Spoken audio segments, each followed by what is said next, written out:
If you're new to the trade or you're just thinking about getting into the automotive repair industry, you might be wondering, is it better to go work for a dealer or is it better to work for an independent? And I've personally done both. Most of my career has been at a dealership, Volkswagen, Chrysler, but we don't like to talk about that too much, and now Porsche.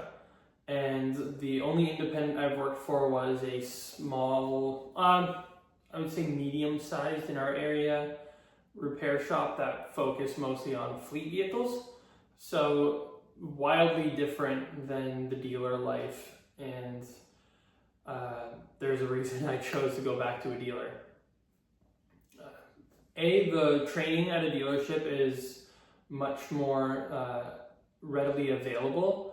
If you are in a dealership that doesn't want to send you to the training courses, then I would suggest you need to find a different dealership, because the training that you can get, brand specific training that is invaluable. And especially when the majority of the vehicles you work on are for that brand, you really want to understand the vehicles well. You want to have a good knowledge of the different models, the different engines, and the different ways that manufacturers word things and how they sort of lay things out in both the repair manual and the wiring diagrams.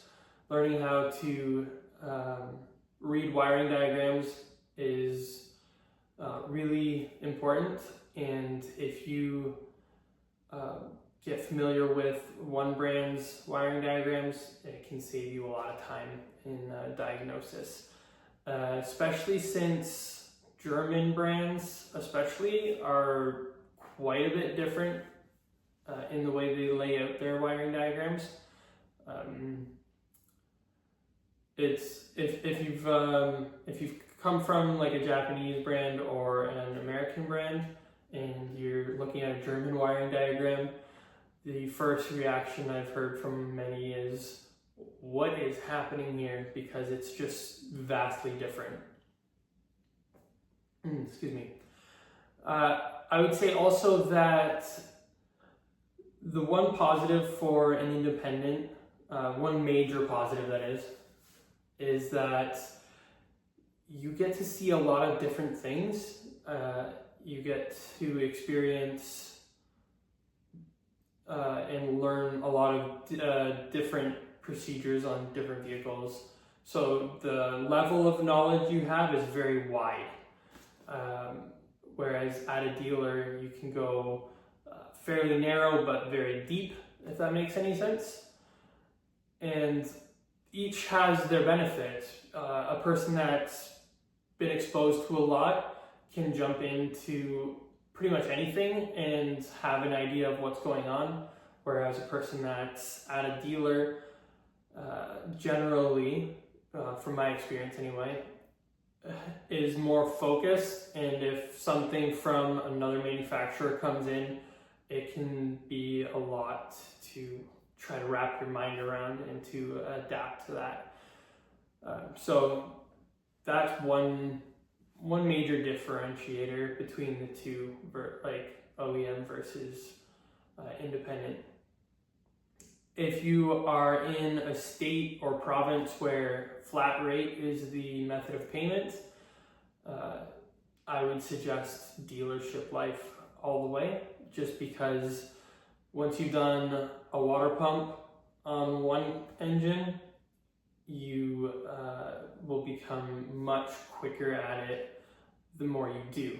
And if you're doing a water pump on a Ford, and then one on a Chevy, and then one on a Volkswagen, and then one on a Honda, you are not going to have the speed, at least not in the beginning of your career. I'm sure there are guys that have been in the trade for 20, 30, 40 years that can tear into pretty much any vehicle and make time on the job.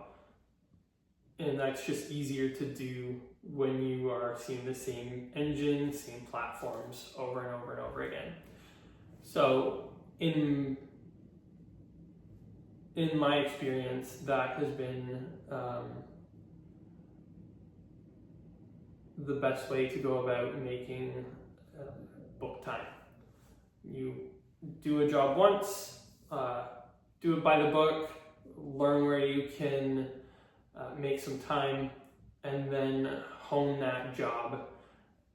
If you do a job twice, you're probably going to be about 30 to 40% faster. If you do it 3 times, you're probably about 50% faster than the first time you did it. Assuming everything goes well and you don't break anything or run into any special issues, because we all know that every 5-minute job is one broken bolt away from being a 3-day affair. That's just how it goes in this industry. Then there's the question of, what do you want to work on? If you are really happy to do fleet work, then an independent shop that works on different fleets, typically they have very similar products because the companies that they work for typically buy the same vehicles.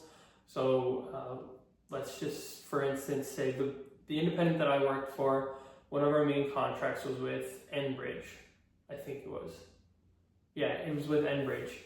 And all of their fleet was Fords. So when a Ford came in for maintenance, it was pretty much the same across the board. So you could kind of get a little bit of that dealer experience without being at a dealer, just with the repetitive services.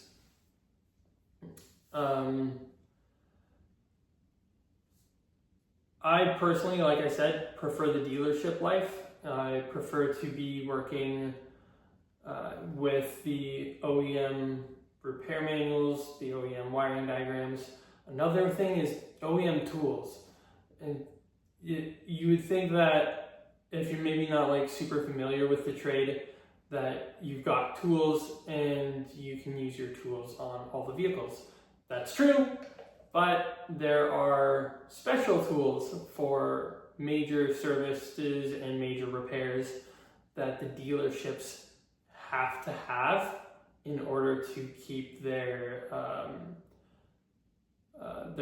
license with that manufacturer to sell their vehicles. So the dealership will get tools sent to them on a pretty regular basis, depending on when new models are coming out and that sort of thing. And then they just get a bill, and they don't have the option to decline it typically. So if you are doing a major repair, say engine out, and you need a special table and jig to rest the engine on, the dealership has that. If you work at an independent shop and you have to do that same job, you have to get creative. And sometimes an independent shop will specialize in a certain brand or model, and so then they'll have some of the special tools. And if they don't, you will have a bit of a struggle on your hands.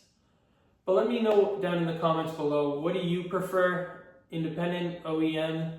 Do you like to do fleet work? Do you like more variety in your day to day? Drop that down in the comments below. If you like this video or want to see what I do next, hit the subscribe button and the like buttons. And then also, if you have any topics you would like me to cover, go ahead and leave those in the comments down below as well. Thank you guys so much for watching, and I will catch you in the next one.